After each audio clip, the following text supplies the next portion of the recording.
ಈಗ ನಮ್ ರಿಲೇಷನ್ ಎಲ್ಲಾರು ಊರ್ಕೋತಾರ ನೋಡ್ಲೆ ಮಾಟ ಮಂತ್ರ ಅದು ಎಲ್ಲಾ ಮಾಡ್ತಾರ. ನಾ ಗಾಡಿ ತಗೊಂಡೇನ ಅಲ್ಲಿಗೆ ತಳಗಿಂತ್ರ ಮ್ಯಾಲಿನ ಮಠ ಉರಿತೈತ ಅವ್ರಿಗೆ. ಈಗ ಬಿಡಲೇ ಅಣ್ಣ ನಮ್ ದೋಸ್ತ್ ತಂದಾನ ಹೊಸ ಗಾಡಿ. ಅಣ್ಣ ನಮ್ ದೋಸ್ತ್ ತಂದಾನ ಹೊಸ ಗಾಡಿ. ಟೈರಿಗೆ ಹತ್ತೈತಿ ರಾಡಿ.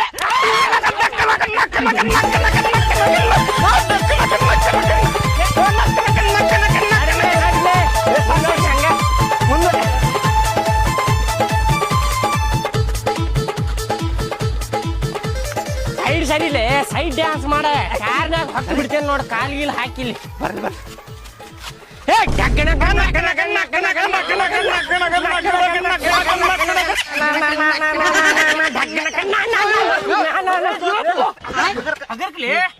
ಲೇ ನೀವು ಮೈ ಮೇಲೆ ಅದಕ್ಕೆ ಬರಾಕತ್ತಿರ್ಲೆ ಗಾಡಿ ಮೈ ಮೇಲೆ ಬರಾಕತ್ತಿರಲ್ಲ ನೀವು ಬಾಡ್ಯಾನ ಮಕ್ಕಳ. ನೀ ಗಟ್ಟಿ ಹಿಡ್ಕೋಬೇಕಿಲ್ಲಿ ಬ್ಯಾಲೆನ್ಸ್ ಮಾಡಕ್ ಬಂದಿಲ್ಲ ಅಂದ್ರೆ ಕುನ್ಯಾಕ್ ಬಂದಿಲ್ಲ. ಅಲ್ಲೇ ನೀ ದುಗ್ಸಾಡಾಕತ್ತಿರಲ್ಲೇ ಗಾಡಿಗೆ ಬೀಳ್ತೈತೆ ಮತ್ತೆ. ಅಲ್ಲಲ್ಲಿ ಬೇಂಡ್ ತರಿಸ್ಬೇಕಿಲ್ಲಿ ಇನ್ನೂ ಮಜಾ ಬರ್ತಿತ್ತ. ಹಬ್ಬನ ನೋಡಿ ಇವತ್ತ. ಹೌದು ಬೇಂಡ ಅಲ್ಲೇ ರೊಕ್ಕ ಅದ. ನಾ ನಿಮ್ಮ ಅಪ್ಪ ಕೊಟ್ಟು ಮಾಡ್ತಾನ ರೊಕ್ಕ ಐತಿ ಇಲ್ಲಿ ಡಿಜೆ ಡಕ್ಕ ನಕ್ಕ ನಕ್ಕ ನಕ್ಕ ನಕ್ಕ ನಕ್ಕ ನಕ್ಕ ಮುಖ ಅಣ್ಣ ವಾಚಿಗೆ ಹಾಕ್ತಾರ ಶಲ್ಲೆ ವಾಚಿಗೆ ಹಾಕ್ತಾರ ಶಲ್ಲೆ. ನಮ್ ದೋಸ್ತ್ ನಾನು ಹೊಸ ಎಕ್ಸೆಲ್.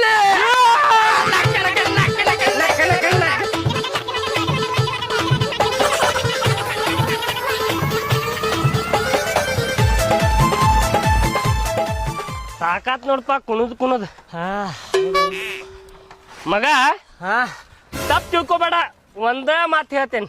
ಹೇಳಲೆ ಮಗ ಏನ್ ಹೇಳ್ತಿ ಹೇಳಿ. ನಮ್ ದೋಸ್ತಲೇ ನೀನ ಎಕ್ಸೆಲ್ ತಗೊಳ್ಳೋ ಬದ್ಲಿ ಚಾರ್ಜಿಂಗ್ ಗಾಡಿ ತಗೋಬೇಕಿತ್ತು ಮಗ. ಚಲೋ ಹಾಕಿತ್ ನಿನಗ. ಸರಿಲೇ ಇಲ್ಲೇ ಸಗಿಲೇ ಇಲ್ಲೇ ಬಡಿಸಿ ಮಗನ ಆಡಲಿಕ್ಕೆ ಬಾಯಾಗ ಏನಾರ ಇಟ್ಕೊಂಡು ಸುಮ್ ಕುದರ್ಲಿ. ಮತ್ ನೋಡ್ ಮತ್ ಸಿಟ್ಟು ಬಂತಂದ್ರ ಕಲ್ಲಿಗಿಲ್ ತೊಗೊಂಡು ನೆಟ್ಟಾಗ ಹಾಕ್ತೇನೆ. ಅಲ್ಲೇ ನೀವು ಹಿಂಗ ಅಲ್ಲೇ ನೀವು ಯಾರ ಖುಷಿ ಅದಾರಂದ್ರ ನೀವು ಖುಷಿ ಪಡ್ಬೇಕ. ಅಲ್ಲ ಈಗ ಏನ್ ಹೇಳಕತ್ತಾನ ಚಾರ್ಜಿಂಗ್ ಗಾಡಿ ತಗೋಬೇಕಿತ್ತ ಅನ್ನಕತ್ತಾನ. ನಾ ಏನಾರ ಚಾರ್ಜಿಂಗ್ ಗಾಡಿ ತಗೊಂಡಿದ್ದೆ ಅಂದ್ರೆ ಏನಂತಿದ್ದ ಎಕ್ಸೆಲ್ ತಗೋಬೇಕಿತ್ಲಿ ನೀನ್ ಇದಕ್ ಇದಾಕಿತ್ತದ ಹೊಂಟಿತ್ತ ನಿನಗೆಲ್ಲ ಅಂತಿದ್ದ. ಒಟ್ಟು ಏನ್ ತಗೊಂಡ್ರು ಹೆಸರು ಇಡುದು ಒಟ್ಟೆ. ಆ ತಗೊಂಡಿದ್ರೆ ಈ ತಗೋಬೇಕಿತ್ತ ಈ ತಗೊಂಡಿದ್ರ ಆ ತಗೋಬೇಕಿತ್ತ ಇನ್ನೊಂದ್ ಸ್ವಲ್ಪ ಜಾಸ್ತಿ ರೊಕ್ಕ ಹಾಕಿದ್ರ ಅದು ಬರ್ತಿತ್ತು ಇದು ಬರ್ತಿತ್ತ. ಹೇಳಂಗಿಲ್ ತಗೋಪಾನ. ನಿನ್ ಯೋಗ್ಯತೆ ಐತ್ಯಾ ಎಕ್ಸೆಲ್ ತಗೊಳುದು? ಯೋಗ್ಯತೆ ಬಗ್ಗೆ ಮಾತಾಡಕ್ ಹೋಗ್ಬೇಡ. ಸೈಕಲ್ ತಗೊಳ್ಳೋರ ಯೋಗ್ಯತೆ ಐತ್ಯಾ ನಿನಗ? ಸಣ್ಣ ಹುಡುಗರು ಗಾಡಿ ತಗೊಳುದ ಯೋಗ್ಯತೆ ಐತ್ಯಾ? ಬಡಿಸಿ ಮಗನ ಗಾಡಿ ಗಿಡಿ ಸನಿಯಾಗ ಬರಾಕ್ ಹೋಗ್ಬೇಡ್ರಿ ದೋಸ್ತ್.